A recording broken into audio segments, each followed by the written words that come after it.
Well, welcome back, guys, and it's been an interesting time.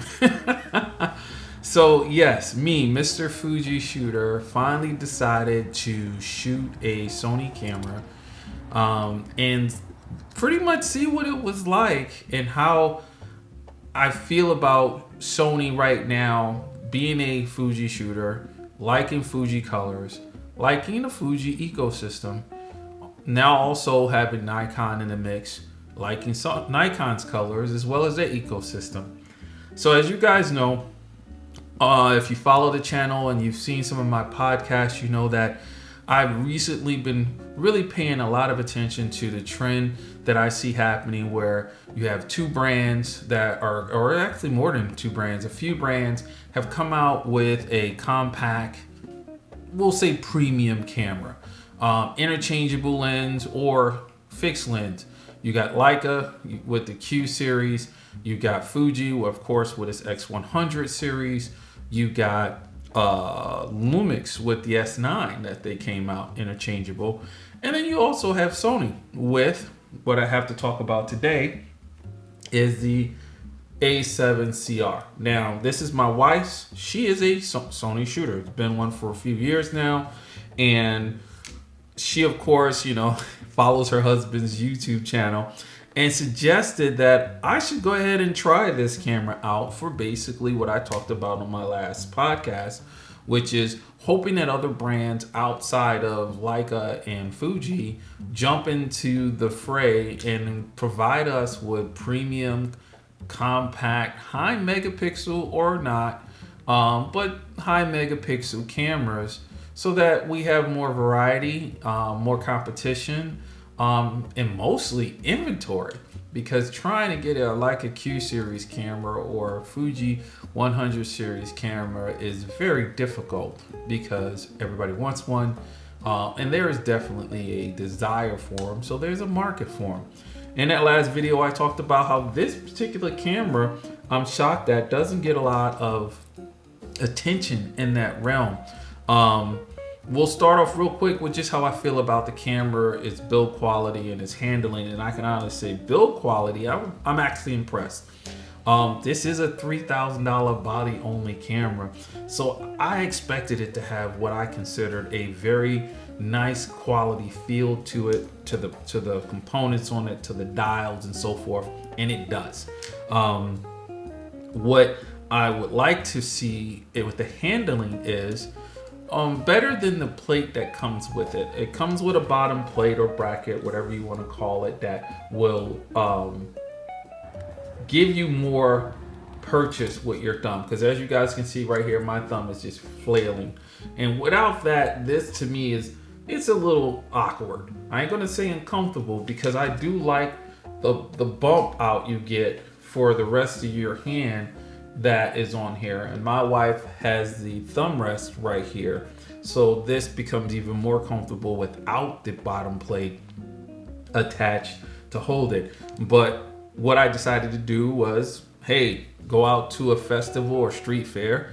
One was coming up, the Dally in the Alley, and I decided to go ahead and rent a camera instead of use my wife's, because she wanted to go too, which is great. And she took her camera with her. She did switch between some primes, the 40mm, and I forget what the other one was. And she let me hold her lens, which is on here now, which is the 24-50 G lens. And it's a 2.8. And I'll say this right away for this lens right now, I think it's a phenomenal lens. The balance of the lens with the camera as it is right now with her setup, this feels very comfortable to me. I don't feel like I would get hand fatigue very quickly, especially if I had the bottom plate or bracket on there. As I shot this with the camera that I rented with that, this was an easy camera to hold. Now, I will say there are some things on this camera that other people have said in their reviews that I agree with. I think that for the price and the fact that this camera does video, they should have given you a better storage option than just one SD card. I think it should at least been two, or at least give me the option, if you're going to give me one, it's something like the CFS Express that they use, or CF Express B. where I can get something that's a lot more durable, a lot more memory on it to be able to handle the video capabilities of this camera as well as the stills. The EVF didn't bother me as much. It's good enough. So we're just gonna leave it at that. The flip out screen, I can go one way or the other. If I'm big into doing video and things like that, yes, I'm a content creator for YouTube, so I'm 50-50 on that. But since I would use this more for everyday use and stills mostly, and the fact that I use my action cameras to do my vlogging, I could actually went with a flip up screen variant on this versus a flip out. I don't care that this doesn't have a toggle in the back. As long as there's enough customization through the buttons on this camera, that's really all that matters to me. Now, as far as the menus and things like that go, it's a new system to me, so of course the bell curve is high. But because I had my wife with me out on this adventure going through Dally in the Alley, I was able to use her expertise in maneuvering through the menus very quickly so that I could shoot the camera that I had rented as easily as I was shooting, say, my Fuji or my Nikon after a couple of weeks or months of having it. So that part was nice. And the company, of course, was nice. So that's the body, that's the handling, that's the feel. That's the things I think is good or bad or whatever. Because I was more interested in the sensor. This has a 61 megapixel full frame sensor on it. And the image quality coming off of this sensor is phenomenal.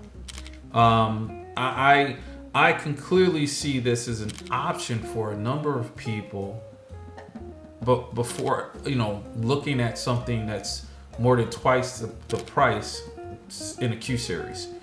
If you want more detail and you don't mind having an interchangeable lens option, then you get, let's say, the Fuji. You could spend more money, of course, than the Fuji, because this would be more than twice the price of the Fuji, and you would have a 61 megapixel full frame sensor, almost medium format quality like detail in some cases, with that kind of 3D pop. I was very impressed with the image quality, and then the use of this lens with it was just icing on the cake because it covers 3 of the focal lengths you tend to use the most for street photography. For me, would be everyday use, which is a 28, a 35, and a 50. The fact that I can go between that 28 and 35 and get kind of a 40 mil to 50 is even sweeter, and that it's all 2.8 from 24 to 50 is even nicer. Little quirky though with the lens, in that when it's fully collapsed is at its longest focal length, and when it's rotated out and extended, it's at its widest. So that did throw me for a second when I was using this, but I was just stunned by the image quality. This would definitely, based on my recent podcast, would, I think, fit the bill for a lot of folks. And as a Fuji shooter, this is something to think about for everyday use. Now, again, with my X100 series cameras, I'm pretty happy with those, and I'm pretty happy with the 40 megapixel sensor on the 6. I do wish at times that I can maneuver, or not maneuver, but see a little bit more quality out of the lens. I do kind of tend to agree with folks that I don't know if it's resolving for that 40 megapixel sensor, but then I'll wind up getting some super nice images with that, and that thought goes out the door, because ultimately, and that's something to think about when you get a camera with this type of sensor on it with those megapixels, is how sharp it actually is. So that is something that even with a Q who uses the Leica Qs that uses the same sensor as this, you're gonna have to look at how sharp those images will come out, and whether you like that or not, and whether you need to soften them up in post, or if you can do it in camera. I know with the Fuji camera, they have a smooth skin effect that you can throw on to kind of soften up some of that sharpness on people, and it works very good actually, where I don't have to do it in post, and it kind of helps with the JPEG, right? So all in all, as a Fuji person shooting this, I was really surprised with the image quality. So much I was ecstatic about the image quality. But I also, guys, you know, keeping it full disclosure, I shoot GFX. I have the 50R and I have the GFX 100. So I'm used to seeing, you know, sensors with a lot of megapixels on them that push out a lot of detail. I was just really impressed that Fuji has something like this out there, and I don't see a lot of folks talking about it like I think they should when it comes to definitely an everyday carry. Now, I will finish with this. As a Fuji shooter, I will say I still am not in love with Sony's colors. Although the color science on this is the newer one, and it is definitely better. I still found that, you know, I wasn't exactly as happy with it as I am with Fuji's colors and with Nikon's colors. The other thing I realized too is that I personally do have high megapixel, big sensor cameras that I can get some wonderful detail out of, that if I really wanted to push it, I could use for street photography, which for the 50R I actually do. It's just not as small as this. And then, again, sensor size has a lot to do with that. And I know Fuji, per Fuji rumors, is coming out with supposedly a new sensor. I don't know what that is going to be. If it does wind up being a full frame, which I would be shocked if it was, I'd hope that it would have a nice megapixel count on it, so that folks in the Fuji world can maybe take advantage of something like this on the full frame. But with that, guys, as a Fuji shooter, trying something out like this, based on what I've talked about on my podcast, I can truly say that I was really impressed with this kit. This is a powerful setup.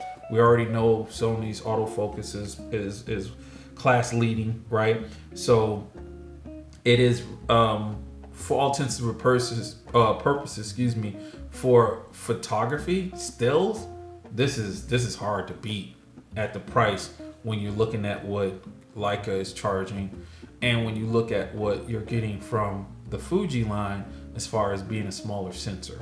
Kudos to Sony, I have to say that. Now again, you take this with a grain of salt. This is just my experience and basically what I'm looking at to see what this kit will provide, and that's more on the stills taking, what the megapixel sensor will produce, and how I would use that. So all in all, again, guys, I'm really impressed with that setup for that reason, and I'm just shocked that I don't see a lot of reviews about that, or maybe I'm missing them because I'm a Fuji guy. Anyway, you guys, let me know what you think about the A7CR. If you had an opportunity to shoot it, would you get it, or would you opt for the APS-C one, the C2, and deal with the APS-C sensor in that instance in the same body? I'd like to know, especially if you are a Sony shooter and you have shot this, or you plan to shoot it. What are your thoughts around the A7CR? Well, have a good one, guys. I gotta hurry up and get this out of my hands before maybe it starts burning up, and the Fuji guys get mad at me. See you guys on the next video.